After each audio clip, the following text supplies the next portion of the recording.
Assalamualaikum warahmatullahi wabarakatuh. Nama saya Nur Ain Dali dari kelas MPI 2A IAIN Sultan Amai Gorontalo. Video ini dibuat untuk memenuhi tugas mata kuliah Bahasa Indonesia dosen pengampu Bapak Salman Alade, SPD MPD.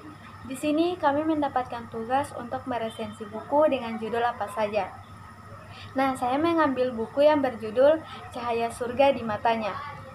Buku ini penulisnya yaitu Edi D. Iskandar, diterbitkan oleh penerbit Irama Widya pada tahun 2013, merupakan cetakan 1 Juni 2013.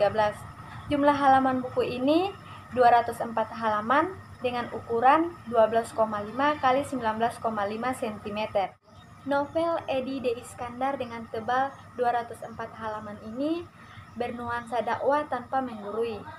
Penulis menggunakan bahasa plastis, lugas, dan mudah dipahami. Maka dari itu sangat disarankan untuk dibaca oleh remaja saat ini.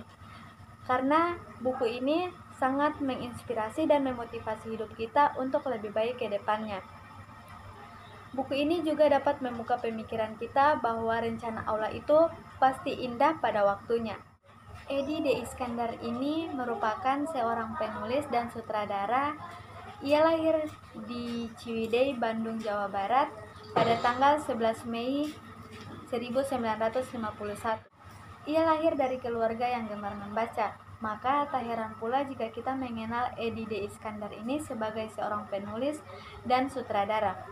Ia merupakan alumni lulusan tahun 1980 dari Lembaga Pendidikan Kesenian Jakarta yang kini bernama Institut Kesenian Jakarta pada jurusan penyutradaraan dan penulisan skenario. Edi D. Iskandar adalah pengarang yang novelnya paling banyak dibuat film, terutama yang bertema remaja. Novel yang termasuk sukses merebut perhatian penonton adalah Gita Cinta dari SMA, Puspa Indah Taman Hati, Semau Gue, Musim Bercinta, Selamat Tinggal Masa Remaja, dan Roman Picisan.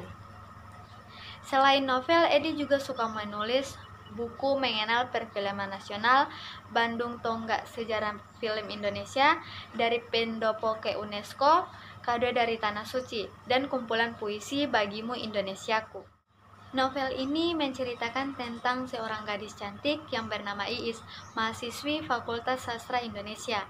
Nama lengkapnya adalah Aisyah Nur Fitri. Ia disukai banyak laki-laki, termasuk dosen yang mengajarinya dan teman rekan kerja papanya. Tetapi dari sekian banyak laki-laki yang menyukainya, tak ada satupun yang mampu meluluhkan hati seorang Iis. Ia hanya kagum dan tertarik pada seorang laki-laki yang bernama Alfa, nama lengkapnya Alfariji. Ia merupakan mahasiswa dari Fakultas Ekonomi. Alfa adalah seorang yang dikenal oleh orang-orang sebagai anak yang soleh, pintar, suka menulis puisi religi, sederhana, dan bertanggung jawab. Kehidupan Iis dan Alfa ini sangat jauh berbeda. Iis adalah anak orang kaya dan Alfa adalah anak orang yang kurang mampu. Namun, hal itu tak mengurangi sedikit pun niat Iis untuk mendekati Alfa. Ia justru malah semakin mencari tahu bagaimana sosok Alfa yang sebenarnya. Iis ini terus saja melakukan pendekatan kepada Alfa seiring berjalannya waktu hingga ia mengenal dan mengetahui asal-usulnya seorang laki-laki yang bernama Alfariji itu. Ternyata Alfa ini adalah seorang anak yang ayahnya berpenghasilan dari berjualan buku-buku agama, sedangkan ibunya sudah meninggal dunia. Iis ini mempunyai seorang adik perempuan yang bernama Adinda. Mereka memiliki sikap yang sangat berbeda, di mana Adinda ingin sekali menjadi seorang anak yang soleh dan Iis tidak menginginkan hal itu. Suatu hari, libur sekolah Adinda pun tiba. Ia pun memutuskan waktu liburannya digunakan untuk mengikuti pesantren kilat. Yang dulunya itu, jika di waktu libur, ia suka menghabiskan waktu liburannya untuk ke tempat-tempat yang indah seperti Borobudur dan Bali. Namun saat itu ia menggunakan waktu liburnya dengan mengikuti pesantren kilat bersama teman-teman sekolahnya. Selama mengikuti pesantren kilat, Adinda sudah banyak mengetahui tentang ilmu agama dan sudah pandai mengaji. Guru ngaji mereka adalah Al-Farizi. Al-Farizi ini suka berceramah dan mengajarkan mereka cara bersolawat yang baik selama di pesantren kilat. Nah teman-teman, sepulang dari pesantren kilat ini, Adinda memutuskan untuk mengenakan jilbab seterusnya karena ia mendapatkan hidayah dari Allah melalui perantara Al-Farizi, yaitu di mana ia mengatakan kepada mereka sewaktu pesantren kilat bahwa wanita muslimah itu wajib mengenakan jilbab. Suatu hari, Iis mengajak Alfa untuk pulang bersama dengannya. Ia sengaja tidak membawa mobil pribadinya agar dia pulang bersama Alfa naik angkutan kota, sehingga Alfa tidak dapat menolak ajakan Iis tersebut. Sesampainya di rumah Iis, Alfa ini termenung melihat rumah mewahnya Iis. Iis mencoba mengajak Alfa untuk masuk ke rumahnya dan diperkenalkan kepada ibunya. Begitu Bu Nani bertatap muka dengan Alfa, mereka kaget, seakan-akan pernah saling mengenal. Iis yang melihat hal tersebut keheranan. Pada malam hari, Alfa berbaring di kamarnya. Ia sangat gelisah seperti ada yang mengganggu pikirannya. Ia seakan mengingat pertemuannya dengan Bu Nani tadi di rumah Iis. Ia pun langsung beranjak dari kasurnya dan pergi ke ruang tengah. Ia pun melihat foto ibunya sewaktu masih muda yang terpampang di dinding yang kini sudah agak kabur. Dalam hatinya ia bertanya-tanya kenapa wajah ibu Iis persis dengan wajah ibunya yang sudah meninggal dunia. Ia pun kemudian langsung menceritakan hal itu kepada ayahnya, bahwa dia bertemu dengan wanita yang sama persis dengan ibunya. Bahkan ia mengira bahwa ibunya mempunyai saudara yang mirip ibunya, tetapi ayahnya ini berusaha untuk menyembunyikan hal tersebut. Suatu hari, kini giliran Iis yang pergi berkunjung ke rumah Alfa. Sesampainya di rumah Alfa, Iis ini kaget melihat foto perempuan muda yang terpampang di dinding yang sudah sedikit usang. Foto tersebut sama dengan foto ibunya yang ada di rumah. Hanya saja foto di rumahnya itu lebih bagus dari foto perempuan muda yang ada di rumahnya Alfa. Karena Iis ini merasa penasaran, Iis pun langsung menanyakan hal itu kepada Alfa dengan menunjukkan foto perempuan muda itu. Ia bertanya, siapa orang yang ada di foto itu? Alfa yang melihatnya pun kebingungan. Mereka bersepakat untuk bertanya hal itu kepada Pak Soleh. Pak Soleh pun kaget ketika melihat foto itu, ternyata itu foto Bu Nani. Ia langsung menceritakan kepada mereka berdua bahwa dulunya ia adalah suami dari Bu Nani itu.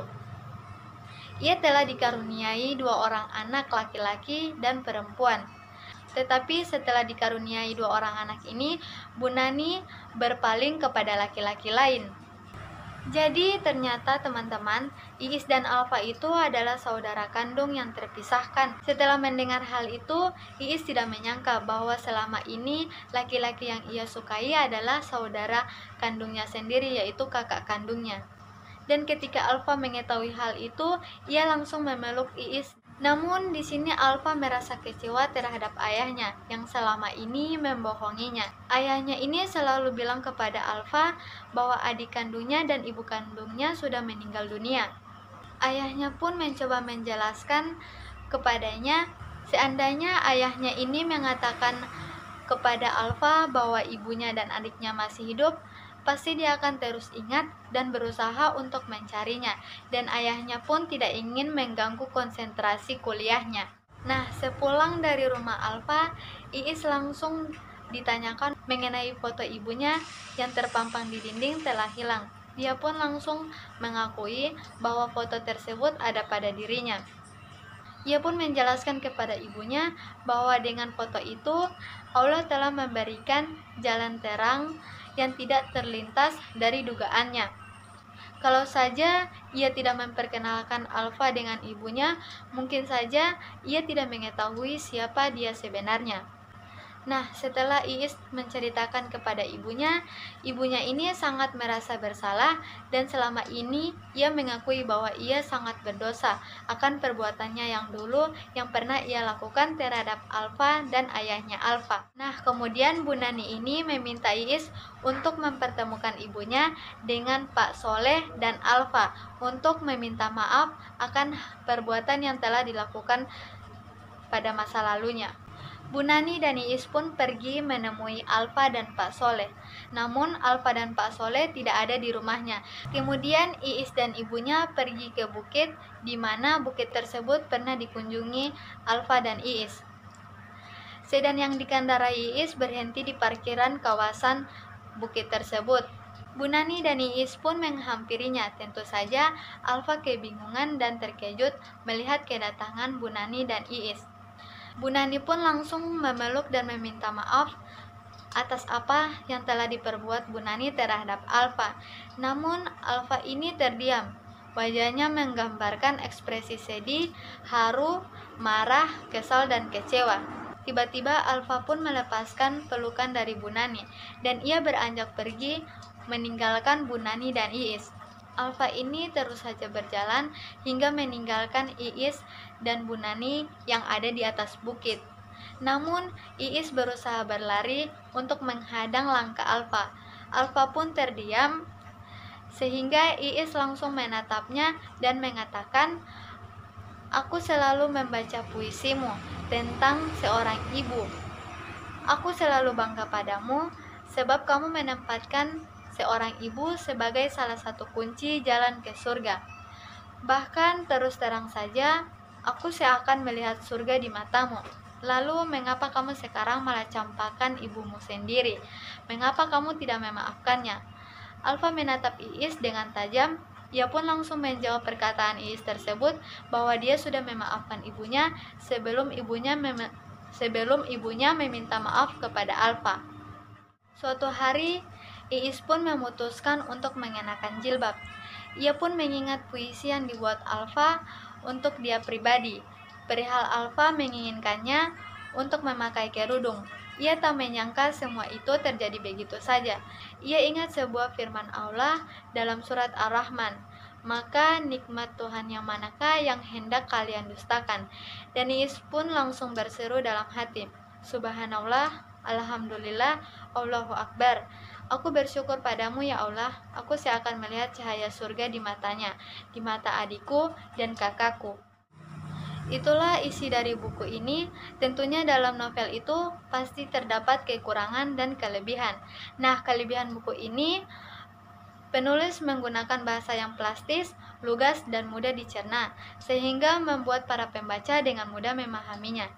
Kelebihan novel ini menurut saya sangat bagus, karena novel ini merupakan ungkapan dan narasi religius, dan akan lebih meyakinkan kita bahwa ajaran dan nilai-nilai agama adalah segala-galanya.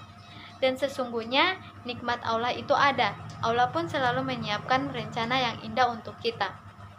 Kekurangan buku ini menurut saya tidak banyak, hanya saja penulis tidak menuliskan sinopsisnya sehingga tidak bisa memancing pembaca untuk penasaran dengan novel ini. Ucapan terima kasih kepada Bapak dosen pengampu, yaitu Bapak Salman Alade SPD MPD yang telah memberikan tugas kepada kami untuk meresensi buku sehingga dapat menambahkan pengalaman saya pribadi bagaimana cara meresensi buku. Sekian dari saya, apabila ada salah-salah kata, saya mohon maaf karena sesungguhnya kesempurnaan milik Allah dan kekurangan adalah milik saya pribadi. Sekian, Assalamualaikum warahmatullahi wabarakatuh.